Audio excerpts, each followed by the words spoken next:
Натробоком категориясы робо ақсүйек жарысы. Бұл жарысқа қатысу үшін қатысушы командалар екі робот дайындауы тиіс. Яғни біреуі сары алаңда ол берілген сүйекті координата бойынша іздейді. Екінші робот, яғни көк алаңда берілген арақашықтықты жүріп өтуге арналған.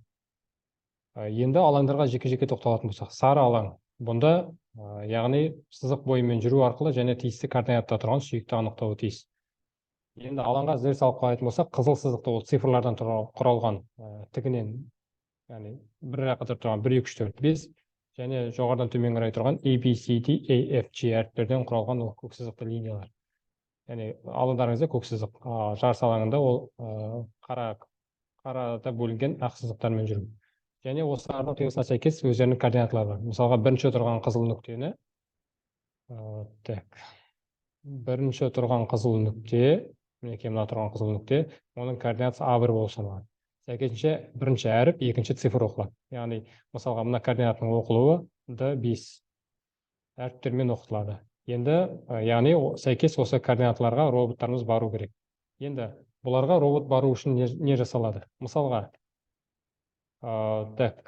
координаты әр роботтарды орналастырайық. Мысалға, егерде сіздің саныңыз 1 болып түссе, онда сары алаңдағы роботыңыз 1-ге түседі, және көк алаңдағы бірінші нөмірге орналасады. Қарсыластарыңыз 2-ні таңдағандар 2-де 2-ге, 3-те 3-ге, 4-те 4-ге. Осылай сәйкесінше бір раундта қатысатын 4 команданың роботы іске көшеді. Енді осы уақытта барлық командаға бірдей координаталар беріледі. Яғни барлығының координатасы бірдей, координаты ақ және қара түстен белгіленген. Яғни ақ түстен сәйкесінше 1-ді, қара түс 0-ді білдіреді.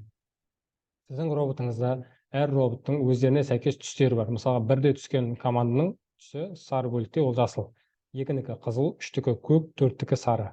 Ол тұрған түс сіздің роботқа қай орында тұрғанын білуге көмектеседі.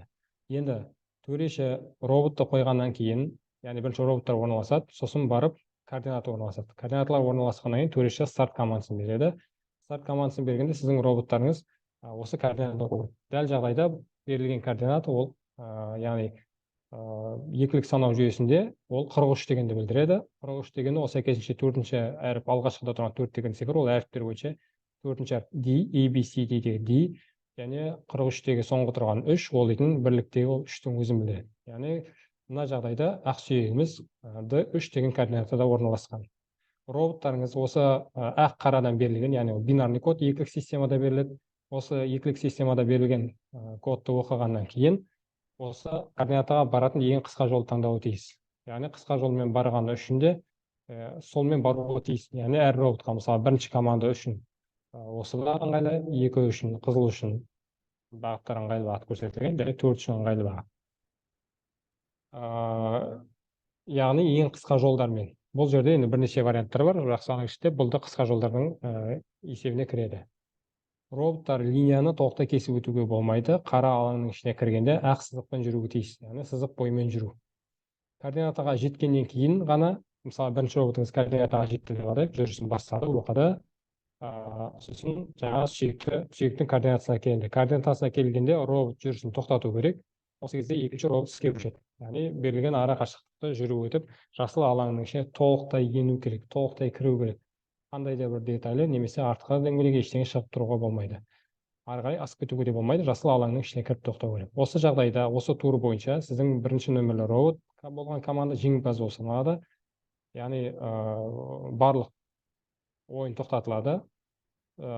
Қалған үшеуінің арасында ойнатылатын болады ойын. Үшеуіне уже басқа координаты беріледі, үшеуі сол координатаға таласатын болады.